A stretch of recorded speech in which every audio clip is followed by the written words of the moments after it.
Welcome to Enjoy Wisdom Well, and thanks for being part of our channel, ours as much as yours. Today, we're exploring Stephen Covey's classic personal development book, The 7 Habits of Highly Effective People. These 7 habits aren't just tips or hacks. They represent a profound shift in how we see ourselves and our responsibilities in life. Covey's central idea is that real change starts from the inside. Instead of blaming external factors, we learn to build better internal frameworks that shape the way we think, act, and interact with others. It's about character development, not just behavior modification. Covey believed that true effectiveness is rooted in timeless principles like integrity, respect, empathy, and fairness, rather than techniques. He wanted to guide us toward living from a place of honesty and depth. The 7 habits, taken together, help us clarify our purpose, align our actions with our values, cultivate genuine relationships, and keep growing over time. Each of these habits feeds into the next, creating an upward spiral of personal and interpersonal development. Let's walk through them one by one. Be proactive is Covey's first habit. At its core, this means recognizing that we have the power to choose how we respond to the things that happen around us. Yes, there will always be circumstances beyond our control, whether they're economic downturns, family issues, or unexpected life events.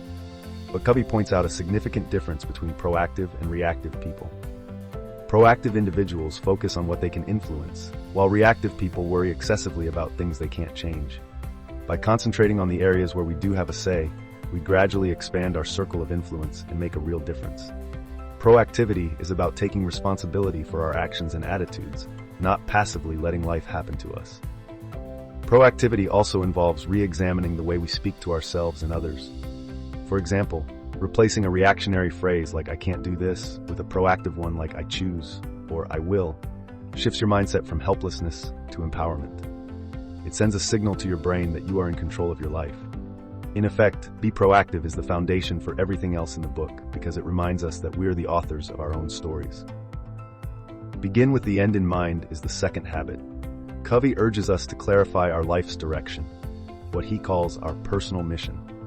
Imagine you're at the end of your life looking back. Ask yourself what you want to have stood for, whom you want to have impacted, and which values you want to have embodied. That broader vision helps align your daily actions with what truly matters to you in the long run. It also shields you from drifting aimlessly or getting swept away by trivial matters. When we begin with the end in mind, we're not just thinking about large-scale life purposes, but also the smaller, daily goals. Whether you're planning a project or figuring out how to spend a weekend with family, starting with a clear image of the outcome sets the stage for more focused, purposeful action. This habit is about being intentional. It might involve writing a personal mission statement or reflecting on a guiding principle each morning. When you have a mental blueprint, you're far less likely to build something you never wanted in the first place. Put first things first, the third habit, builds on the clarity we gain from the second. Now that we know our values and overall mission, we need to organize our life accordingly. Covey famously introduced a time management matrix, dividing tasks into categories of urgency and importance. The biggest pitfall for many people is getting caught up in urgent but unimportant tasks, like constant notifications or minor deadlines, while neglecting truly important but less urgent priorities, like nurturing relationships, planning for the future, or investing in personal growth.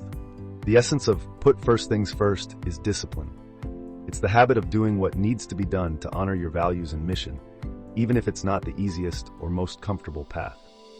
This could mean scheduling time for exercise or quality time with loved ones, instead of letting your calendar be dictated by other people's demands. It might also mean learning to say no more often so you can say yes to what really matters. By mastering this habit, you align your daily activities with your long-term goals and ensure you're always moving in the right direction. Think win-win is the fourth habit and the first that directly addresses how we interact with others. Covey challenges the traditional notion that someone else's gain has to be our loss. Instead, we can strive for agreements and solutions that benefit both parties, nurturing relationships and fostering trust along the way. This habit stems from an abundance mindset, the belief that there's enough success and resources to go around, rather than from scarcity, where we assume there's only so much good fortune or opportunity available. Practically speaking, think win-win means seeking mutual understanding and satisfaction in our relationships, whether they're personal or professional. It might involve negotiating a deal in which both sides walk away feeling respected and valued, rather than one party feeling shortchanged. It also means supporting and celebrating other people's successes without envy or resentment. It's a transformative shift that helps dissolve the walls between me and you, so we can focus on us and what we can build together. Seek first to understand, then to be understood is the fifth habit, and it's closely related to effective communication.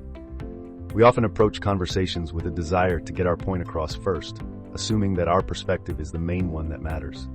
Covey flips that around. Genuine empathy and active listening come before we talk about our own ideas. When someone feels deeply heard, their defensiveness melts away and real dialogue begins. Effective communication, Covey argues, is more than just exchanging words. It's about truly seeing the world from another person's vantage point. Maybe your coworker is stressed because of deadlines you didn't know about, or your spouse is worried about a situation you only half understood. By taking the time to ask questions and really listen, you're not just gathering information, you're also respecting their viewpoint and validating their experience. Once you've done that, your own suggestions or insights are far more likely to be heard and valued. That's the power of empathy. Synergize is the sixth habit and is all about teamwork. When we synergize, we combine different perspectives, talents, and strengths in such a way that the collective result is greater than the sum of its parts. Covey uses synergy to describe true collaboration, where differences aren't just tolerated, they're encouraged and leveraged to find better solutions.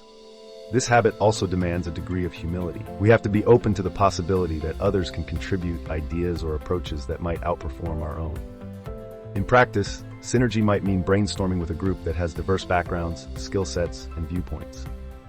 It's not about forcing consensus. It's about creating an environment where everyone feels safe to share ideas, even if they're unconventional or incomplete. Through healthy discussion and creative thinking, something new and better emerges. When synergy happens, you know it because it feels like an aha moment.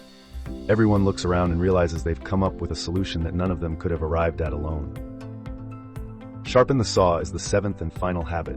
This is all about self-renewal, taking care of your body, mind, heart, and spirit so that you can keep growing and contributing in the other six habits. Covey uses the metaphor of a woodcutter who's so busy sawing that he never stops to sharpen his saw. Over time, his tool gets dull and the work becomes painfully slow. The same principle applies to us as human beings. If we never pause to rejuvenate ourselves, our effectiveness plummets. Sharpening the saw can take many forms: regular exercise, healthy nutrition, intellectual challenges, meditation, time with supportive friends, or pursuing a personal hobby. The key is to keep all parts of yourself, physical, mental, emotional, and spiritual, in good condition. By doing so, you maintain your energy and creativity, and you're better equipped to handle challenges. It's not a luxury, but a necessity, because you can't give what you don't have. Self-renewal keeps you balanced and prepared for the long haul. If you found this summary helpful, please subscribe and let me know in the comments. Which of these 7 habits resonates with you the most, and why do you think it's challenging to maintain it daily? If you want to dig deeper, pick up the full book. And if you're ready to grow in another area, watch our next video from your channel. Enjoy wisdom well. See you there.